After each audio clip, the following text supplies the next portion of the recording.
저는 지금 자유로운 대한민국에서 숨쉬고 있습니다. 원하는 음식을 먹고, 원하는 곳에 가고, 원하는 말을 할 수 있습니다. 하지만 불과 1년 전만 해도 저는 한 발짝만 잘못 디뎌도 죽을 수 있는 지뢰밭 한복판에 서 있었습니다. 그날 밤 새벽 2시였습니다. 칠흑 같은 어둠 속에서 저는 숨을 죽인 채 한 걸음 한 걸음 앞으로 나아갔습니다. 발밑 어딘가에 지뢰가 묻혀 있다는 걸 알고 있었습니다. 조금만 잘못 밟으면 그대로 끝이었죠. 뒤에서는 탐조등 불빛이 이리저리 움직이고 있었고, 귀에는 탈영병을 발견하면 즉시 사격하라는 명령이 들리는 것 같았습니다. 땀이 등을 타고 흘러내렸습니다. 공포가 아니었습니다. 이미 각오는 끝났습니다. 그저 이 순간만 지나가면, 저 철책만 넘으면 인간답게 살 수 있다는 희망. 그것만이 저를 앞으로 나아가게 했습니다. 여러분, 자유가 뭔지 아십니까? 저는 그날 밤 알았습니다. 자유는 공짜가 아니라는 것을요. 어떤 사람들에게 자유는 목숨을 걸어야만 얻을 수 있는 것입니다. 이 믿기 힘든 탈출기가 궁금하시다면 구독과 좋아요 부탁드립니다. 여러분의 관심이 아직도 그곳에 갇혀 있는 많은 사람들에게 희망이 됩니다. 지금부터 제가 왜 그 지뢰밭에 서 있어야 했는지 그 전말을 처음부터 들려드리겠습니다. 저는 19살에 군대에 갔습니다. 함경북도 온성군이 고향이었는데 징집 통지를 받고 최전방 경비부대에 배치됐습니다. 처음엔 자랑스러웠습니다. 조국을 지키는 영웅적 전사가 되겠다고 다짐했죠. 당시 저는 체제를 의심하지 않았습니다. 아니, 의심할 생각조차 하지 못했습니다. 최전방 생활은 생각보다 훨씬 힘들었습니다. 매일 새벽 5시에 기상해서 김일성, 김정은, 초상화 앞에서 충성 맹세를 했습니다. 위대하신 수령님께 목숨 바쳐 충성을 다하겠습니다 라는 구호를 외치면서도 속으로는 오늘은 밥이 나올까 하는 생각뿐이었습니다. 배급은 점점 줄어들었습니다. 처음엔 하루 3번 식사가 나왔는데 1년쯤 지나니 2번이 됐고 나중엔 하루 한 끼도 제대로 나오지 않는 날이 많았습니다. 배급으로 나오는 건 옥수수 섞인 밥 한 공기와 소금에 절인 무 몇 조각이 전부였죠. 고기는 명절에나 구경할 수 있었습니다. 배고픔은 견딜 수 있었습니다. 하지만 가족 소식이 더 괴로웠습니다. 어머니께서 보내신 편지에는 집에도 먹을 게 없다. 아버지가 산에서 나무 뿌리를 캐다가 쓰러지셨다고 적혀 있었습니다. 동생은 학교를 그만두고 장마당에서 물건을 팔러 다닌다고 했습니다. 13살밖에 안 된 동생이요. 같은 부대 밖 동무라는 친구가 있었습니다. 저보다 1살 많은 형이었는데 함께 야간 보초를 서면서 많은 이야기를 나눴습니다. 어느 날 밤 그 형이 조심스럽게 물었습니다. 너 혹시 저쪽에서 나오는 소리 들어봤어? 저쪽이라는 건 남쪽을 의미했습니다. 최전방에서는 가끔 남한에서 틀어주는 확성기 방송이 들렸습니다. 듣지 말라는 명령이 있었지만 바람이 북쪽으로 불 때면 어쩔 수 없이 들리곤 했죠. 무슨 소리요? 그냥 남조선 사람들이 얼마나 잘 사는지 그런 얘기 말이야. 저는 대답하지 않았습니다. 그런 얘기는 위험했습니다. 하지만 그날 밤부터 뭔가 작은 의문이 제 안에 생기기 시작했습니다. 정말 남쪽 사람들이 우리보다 잘 살까? 우리가 배우고 들은 건 모두 거짓이었을까? 하지만 그런 생각을 오래 하지는 못했습니다. 다음 날 아침 정치 교육 시간에 정치지도원이 외쳤습니다. 남조선 괴뢰들의 심리전 방송에 속지 말라. 그들은 굶주리고 있고 미제의 노예로 살고 있다. 저는 고개를 끄덕였습니다. 하지만 뭔가 이상했습니다. 만약 그들이 정말 굶주리고 있다면 왜 우리는 더 배가 고플까요? 그날 밤은 유난히 바람이 세게 불었습니다. 야간 보초를 서는데 남쪽에서 확성기 소리가 또렷하게 들려왔습니다. 평소보다 훨씬 크고 선명했죠. 저는 귀를 막아야 한다는 걸 알고 있었습니다. 하지만 박형이 제 팔을 잡았습니다. 잠깐만. 들어봐. 그날 확성기에서는 이런 내용이 흘러나왔습니다. 북한 동포 여러분, 대한민국의 최저임금은 시간당 약 10,000원입니다. 하루 8시간만 일해도 한 달에 200만 원 이상을 벌 수 있습니다. 저는 그 숫자를 제대로 이해하지 못했습니다. 200만 원? 북한 돈으로는 상상도 할 수 없는 금액이었습니다. 저희 아버지가 농장에서 1년 내내 일해도 그만큼 벌지 못했습니다. 거짓말이겠지? 제가 물었습니다. 박형은 고개를 저었습니다. 나도 잘 모르겠어. 하지만 만약 진짜라면? 확성기는 계속됐습니다. 남한에서는 누구나 원하는 직업을 선택할 수 있고 먹고 싶은 음식을 먹을 수 있으며 여행도 자유롭게 다닐 수 있다고 했습니다. 심지어 정부를 비판해도 감옥에 가지 않는다고 했죠. 그 말이 제 머릿속을 어지럽혔습니다. 우리가 평생 배워온 건 남조선은 미제의 식민지이고 인민들이 굶주리고 있으며 거리엔 거지가 넘쳐난다는 것이었습니다. 하지만 지금 굶주리고 있는 건 우리였습니다. 다음 날부터 저는 보초를 설 때마다 확성기 방송에 귀를 기울였습니다. 위험한 일이라는 걸 알았지만 멈출 수가 없었습니다. 진실이 알고 싶었으니까요. 어느 날은 탈북자의 증언이 방송됐습니다. 남한으로 온 어떤 사람이 이렇게 말했습니다. 저는 북에서 평생 굶주렸습니다. 여기 와서 처음으로 배불리 먹었고 처음으로 자유가 뭔지 알았습니다. 그 목소리는 떨리고 있었지만 진심이 느껴졌습니다. 그게 저를 더 혼란스럽게 만들었죠. 며칠 후 정치학습 시간이었습니다. 정치지도원이 칠판에 남조선 괴뢰, 정권의 실상이라고 크게 써놓고 말했습니다. 남조선은 지옥이다. 실업자가 거리에 넘쳐나고 빈부격차가 심해 가난한 사람들은 병원에도 못 간다. 저는 손을 들고 질문하고 싶었습니다. 그렇다면 왜 탈북자들은 다시 북으로 돌아오지 않습니까? 하지만 입 밖으로 낼 수 없었습니다. 그런 질문을 하는 순간 저는 정치범이 됩니다. 그날 밤 박형이 조심스럽게 말했습니다. 나 요즘 이상한 생각이 자꾸 들어. 우리가 지금까지 배운 게 전부 거짓이었다면 어떡하지? 저도 같은 생각을 하고 있었습니다. 하지만 그 생각을 인정하는 순간 제 세계 전체가 무너지는 것 같았습니다. 23년 동안 믿어온 모든 것이 거짓이라는 뜻이었으니까요. 형, 무서워요. 나도 무서워. 하지만 진실은 진실이잖아. 그날 이후로 저는 밤마다 잠을 이룰 수 없었습니다. 머릿속에서 확성기 소리가 계속 울려 퍼졌습니다. 자유, 인권, 선택. 북한에서는 금지된 단어들이었습니다. 그 일은 제가 군 복무 4년째 되던 가을에 일어났습니다. 어느 날 새벽 긴급 집합 명령이 떨어졌습니다. 전 부대원이 운동장에 모였고 정치지도원이 단상에 올라갔습니다. 그의 얼굴은 차가웠습니다. 어젯밤 이 부대에서 반역자가 나왔다. 제 심장이 철렁 내려앉았습니다. 반역자? 누구를 말하는 건지 순간 알 수 없었습니다. 하지만 옆자리가 비어 있다는 걸 깨달았을 때 저는 모든 것을 이해했습니다. 박형이었습니다. 박철수는 어젯밤 보초 근무 중 남조선으로 도주를 시도했다.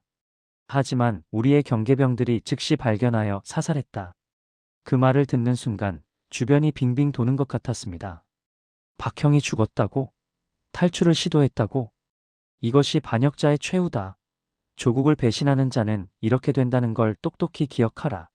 오후에 전 부대원이 처형장으로 끌려갔습니다. 공개 처형을 보는 것이 의무였습니다. 그곳에 박형의 시신이 놓여 있었습니다. 총에 맞아 온몸이 피투성이었고 얼굴도 알아보기 힘들었습니다. 저는 그 자리에서 토할 뻔했습니다. 며칠 전까지 제 옆에서 웃고 떠들던 사람이었습니다. 함께 배고픔을 견디고 함께 확성기 방송을 듣던 사람이었습니다. 정치지도원이 외쳤습니다. 이자는 조국을 배신하고 적에게 투항하려 한 역적이다. 박철수의 가족은 모두 정치범 수용소로 보내질 것이다. 그 말에 충격을 받았습니다. 박형뿐만 아니라 그의 부모님과 어린 여동생까지 수용소로 간다는 것이었습니다. 탈출에 실패하면 가족까지 벌을 받는다는 사실을 그때 처음 제대로 실감했습니다. 그날 밤 저는 잠을 이룰 수 없었습니다. 머릿속에서 박형의 마지막 모습이 계속 떠올랐습니다. 그는 자유를 찾아 떠나려 했습니다. 실패했지만 적어도 시도는 했습니다. 며칠 후 박형의 침대를 정리하다가 작은 쪽지를 발견했습니다. 침대 매트리스 밑에 숨겨져 있었죠. 거기엔 이렇게 적혀 있었습니다. 만약 내가 실패하거든 너라도 살아남아라. 이곳은 지옥이야. 손이 떨렸습니다. 박형은 마지막까지 저를 생각하고 있었던 겁니다. 그는 알고 있었던 거죠. 자신이 실패할 수도 있다는 것을, 그래도 시도할 가치가 있다는 것을. 그날부터 저는 결심했습니다. 죽을 각오로 이곳을 떠나기로. 박형이 실패한 이유를 분석했습니다. 그는 철책을 넘다가 발각됐습니다. 그렇다면 철책이 아니라 지뢰지대를 통과하면 아무도 지뢰밭을 걸어서 넘을 거라고는 생각하지 않을 겁니다. 준비할 시간은 많지 않았습니다. 저는 보초를 서면서 지뢰지대의 위치를 관찰했습니다. 어디가 상대적으로 안전한지, 달빛이 없는 날은 언제인지 기억했습니다. 집에 편지를 썼습니다. 하지만 진실은 쓸 수 없었습니다. 만약 제가 탈출을 시도한다는 걸 눈치채면 가족이 먼저 잡혀갈 테니까요. 그저 건강하십시오. 아들은 조국을 충실히 지키고 있습니다. 라고만 썼습니다. 그것이 제가 부모님께 드릴 수 있는 마지막 말이었습니다. 어머니, 아버지, 동생. 제가 가장 사랑하는 사람들을 두고 떠나야 한다는 게 너무 괴로웠습니다. 하지만 여기 남아서 굶어 죽거나 총에 맞아 죽는 것보다는 살아서 자유를 얻는 게 낫다고 생각했습니다. 박형, 미안해. 형은 실패했지만 나는 꼭 성공할게. 형이 꿈꾸던 자유를 내가 대신 찾아볼게. 2024년 10월 15일. 그날이 제 인생의 마지막 날이 될 수도 있다는 걸 알고 있었습니다. 달이 없는 밤이었습니다. 하늘은 구름으로 가득했고 칠흑 같은 어둠이 모든 것을 집어삼키고 있었습니다. 저는 야간 보초 근무를 맡았습니다. 새벽 2시부터 4시까지 가장 어둡고 조용한 시간대였죠. 새벽 2시 30분. 주변을 조심스럽게 살폈습니다. 다른 보초병들은 각자 위치에 있었고 감시 초소는 약 200m 떨어져 있었습니다. 지금이 아니면 기회가 없었습니다. 심장이 터질 것처럼 뛰었습니다. 손은 땀으로 축축했고 다리가 떨렸습니다. 하지만 멈출 수 없었습니다. 박형을 생각했습니다. 가족을 생각했습니다. 그리고 자유를 생각했습니다. 천천히 철책 쪽으로 다가갔습니다. 철책에는 철조망이 여러 겹쳐져 있었고 곳곳에 경보장치가 달려 있었습니다. 하지만 저는 매일 이곳을 지나다니면서 어디가 약한 곳인지 알고 있었습니다. 미리 준비해둔 철사 절단기를 꺼냈습니다. 몇 달 전 장비 창고에서 몰래 가져온 것이었죠. 손이 떨려서 철조망을 자르는데 오래 걸렸습니다. 찢어지는 소리가 너무 커서 누군가 들을까봐 계속 뒤를 돌아봤습니다. 마침내 사람이 지나갈 만한 구멍이 생겼습니다. 몸을 낮춰 철책을 빠져나왔습니다. 옷이 찢어지고 팔에 상처가 났지만 느낄 겨를이 없었습니다. 그리고 그 앞에 지뢰지대가 펼쳐져 있었습니다. 낮에 관찰했던 것과는 완전히 달랐습니다. 어둠 속에서는 아무것도 보이지 않았습니다. 어디가 안전하고 어디가 위험한지 알 수 없었습니다. 한 걸음 한 걸음이 생과 사의 갈림길이었습니다. 천천히, 아주 천천히 앞으로 나아갔습니다. 발을 디딜 때마다 땅을 조심스럽게 더듬었습니다. 뭔가 이상한 것이 느껴지면 즉시 멈춰섰습니다. 숨소리조차 최대한 줄였습니다. 그때였습니다. 뒤에서 함성이 들렸습니다. 보초병이 사라졌다. 탈영병이다. 수색하라. 제 심장이 멈추는 줄 알았습니다. 들켰습니다. 이제 탐조등이 켜지고 총소리가 들릴 겁니다. 뒤에서 탐조등 불빛이 사방을 비추기 시작했습니다. 저는 땅에 엎드렸습니다. 불빛이 제 바로 위를 지나갔습니다. 조금만 움직여도 발각될 상황이었습니다. 지뢰지대 쪽을 확인하라. 누군가의 목소리가 들렸습니다. 그들은 설마 제가 지뢰밭으로 들어갔을 거라고는 생각하지 못하는 것 같았습니다.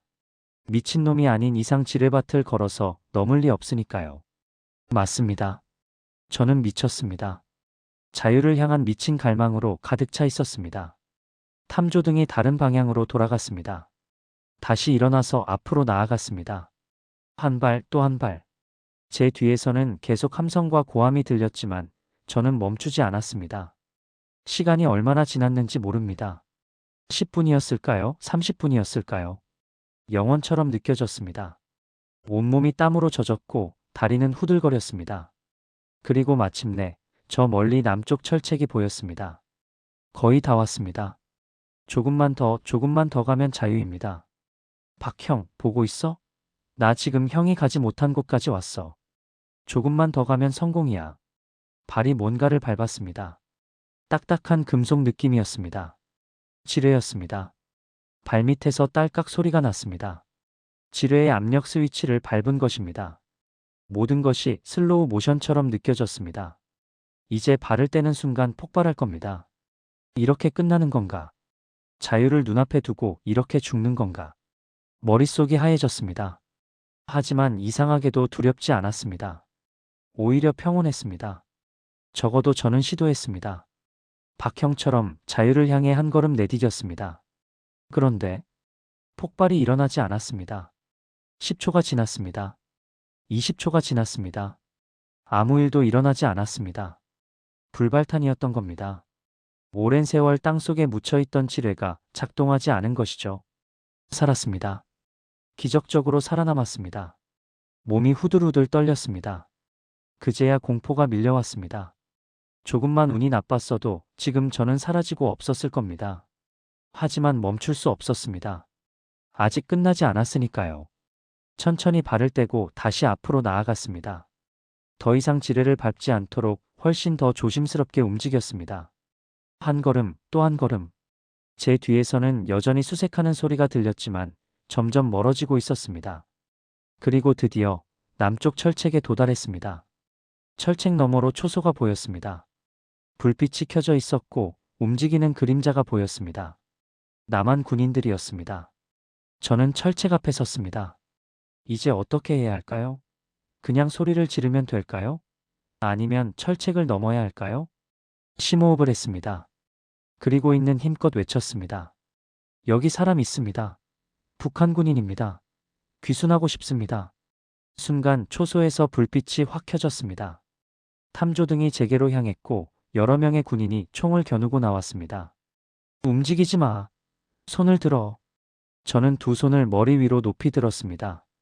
총을 버리고 아무것도 들지 않았다는 걸 보여줬습니다. 저는 북한 최전방 경비부대 소속입니다. 귀순하러 왔습니다. 무기는 없습니다. 군인들이 조심스럽게 다가왔습니다. 그들의 표정은 긴장되어 있었지만 적대적이지는 않았습니다. 한 장교가 무전기로 뭔가 보고하는 것이 들렸습니다. GOP 3번 초소, 북한군 귀순병 1명 확인. 신원 확인 중. 다른 군인이 제게 물었습니다.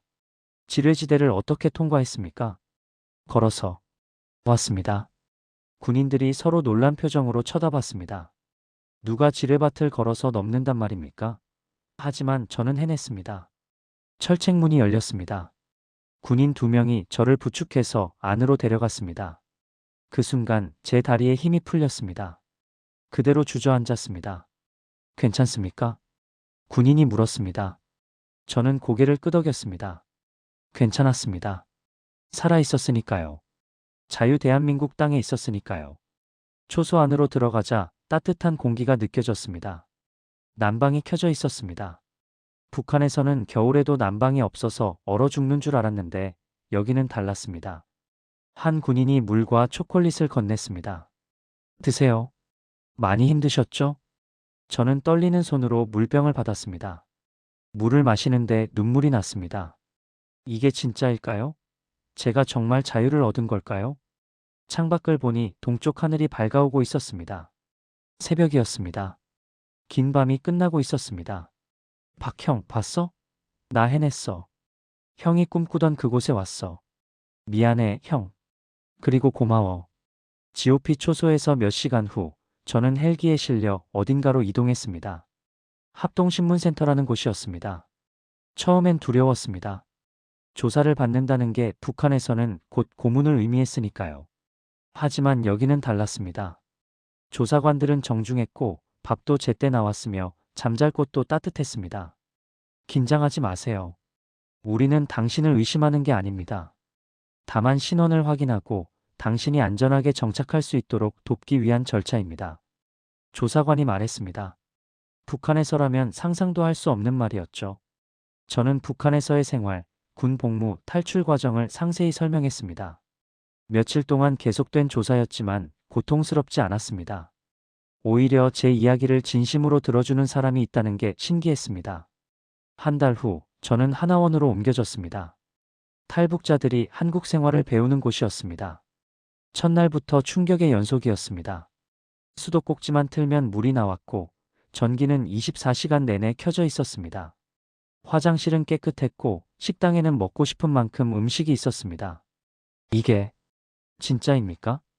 식당에서 밥을 퍼담으며 제가 물었습니다. 옆에 있던 선생님이 웃으며 대답했습니다. 네, 진짜예요. 원하는 만큼 드세요. 저는 그날 배가 터질 만큼 먹었습니다. 24년 인생에서 처음으로 배불리 먹어본 날이었습니다. 하지만 적응은 생각보다 어려웠습니다. 모든 게 낯설었습니다. 스마트폰 사용법, 은행 계좌 만들기, 교통카드 충전하기. 북한에서는 한 번도 해본 적 없는 일들이었습니다. 가장 힘들었던 건 언어였습니다. 같은 한국어인데도 단어가 달랐습니다. 북한에서 동무라고 부르던 사람을 여기서는 친구라고 불렀고, 인민반장은 통장이었으며 살림집은 아파트였습니다. 어느 날 수업 시간에 선생님이 물었습니다.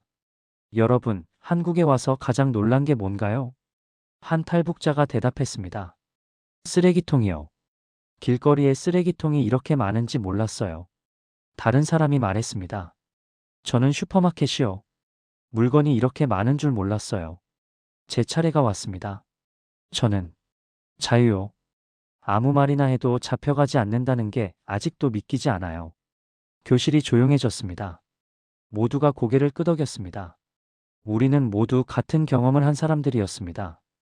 밤에는 잠을 이루기 힘들었습니다. 가족 생각이 났습니다. 어머니는 지금 어떻게 지내실까요? 아버지는 건강하실까요? 동생은 학교에 다시 다니게 됐을까요? 하지만 제가 탈출했다는 소식을 들으면 가족도 위험해질 겁니다. 연좌제 때문에 수용소로 끌려갈 수도 있습니다. 그 생각을 하면 가슴이 찢어지는 것 같았습니다. 어느 날 상담 선생님이 말했습니다. 죄책감을 느낄 필요 없어요. 당신이 여기서 잘 살고 성공하는 것, 그게 가족을 위한 가장 좋은 방법입니다. 언젠가 통일이 되면 다시 만날 수 있을 거예요. 그 말이 위로가 됐습니다. 맞습니다. 저는 여기서 잘 살아야 합니다. 박형의 목까지, 가족의 희망까지 함께 살아야 합니다. 석 달간의 하나원 생활이 끝나갈 무렵, 저는 처음으로 서울 거리를 나갔습니다. 높은 건물들, 수많은 자동차들, 사람들의 웃음소리. 모든 것이 꿈만 같았습니다. 지하철을 탔습니다. 옆에 앉은 사람들은 스마트폰을 보며 자유롭게 뉴스를 읽고 영상을 보고 친구와 대화를 나눴습니다. 아무도 감시하지 않았습니다. 아무도 신경 쓰지 않았습니다. 그게 자유였습니다. 지금 저는 서울에서 살고 있습니다. 작은 원룸이지만 제 공간입니다. 아무도 허락 없이 들어오지 않고 아무도 감시하지 않습니다. 이것이 제가 목숨을 걸고 얻은 자유입니다. 하나원을 수료한 후 저는 물류회사에 취직했습니다. 처음엔 모든 게 서툴렀습니다. 컴퓨터도 제대로 다룰 줄 몰랐고 동료들과 대화하는 것도 어색했습니다. 하지만 사람들은 친절했습니다. 천천히 알려줬고 기다려줬습니다. 첫 월급을 받았을 때의 감동을 잊을 수 없습니다. 210만 원. 제 손으로 번 돈이었습니다. 북한에서는 평생 일해도 모을 수 없는 금액이었죠. 그날 저는 슈퍼마켓에 가서 고기를 샀습니다. 삼겹살 1kg. 그리고 혼자 구워 먹었습니다. 눈물이 났습니다. 이렇게 평범한 일이 이렇게 행복할 줄 몰랐습니다. 자유가 뭔지 아십니까? 자유는 원하는 음식을 먹을 수 있는 것입니다. 배고프면 편의점에 가서 컵라면을 사 먹을 수 있는 것입니다. 자유는 밤늦게까지 유튜브를 볼 수 있는 것입니다. 누가 뭐라고 하지 않고 보고 싶은 영상을 마음껏 볼 수 있는 것입니다. 자유는 친구들과 카페에서 정부를 비판해도 잡혀가지 않는 것입니다. 대통령이 일을 잘못한다고 말해도 아무 일도 일어나지 않는 것입니다. 자유는 주말에 아무 계획 없이 집에서 쉴 수 있는 것입니다. 강제로 동원되지 않고 제 시간을 제가 정할 수 있는 것입니다. 이 모든 게 여러분에게는 당연한 일상일 겁니다. 하지만 저에게는 기적입니다. 매일 아침 눈을 뜰 때마다 감사합니다. 오늘도 자유로운 하루를 살 수 있다는 게. 요즘 저는 한국어를 더 열심히 공부하고 있습니다. 대학교에도 가고 싶습니다. 북한에서는 꿈도 꾸지 못했던 일들을 하나씩 이루고 싶습니다. 제가 이루는 모든 것이 박형의 꿈이기도 하니까요. 가끔 밤하늘을 봅니다. 저 별빛이 북한에도 비추고 있을 겁니다. 어머니, 아버지, 동생도 같은 하늘을 보고 계실까요? 언젠가 다시 만날 수 있을까요? 모르겠습니다. 하지만 희망을 버리지 않고 있습니다. 북한에는 아직도 2,500만 명의 사람들이 살고 있습니다. 그들은 자유가 뭔지 모릅니다. 배부르게 먹어본 적이 없고 원하는 말을 해본 적이 없습니다. 제가 이 이야기를 하는 이유는 그들을 잊지 말아달라는 겁니다. 여러분이 누리는 자유 당연하게 여기지 마세요. 세상 어딘가에는 그 자유를 위해 목숨을 거는 사람들이 있습니다. 지뢰밭을 걸어서 넘어야만 얻을 수 있는 사람들이 있습니다. 저는 운이 좋았습니다. 지뢰가 불발탄이었고 무사히 도착할 수 있었습니다. 하지만 수많은 사람들이 그러지 못했습니다. 박형처럼 국경에서 목숨을 잃었습니다. 그들의 희생을 기억해 주세요. 그리고 여러분의 자유를 소중히 여겨주세요. 제 이야기가 조금이나마 도움이 됐기를 바랍니다. 이 영상을 보시는 모든 분들, 오늘 하루도 자유롭게 사세요. 그것만으로도 충분히 감사한 일입니다. 시청해 주셔서 감사합니다. 박형, 보고 있어? 나 잘 살고 있어. 형의 꿈을 이루며 살고 있어. 고마워, 형.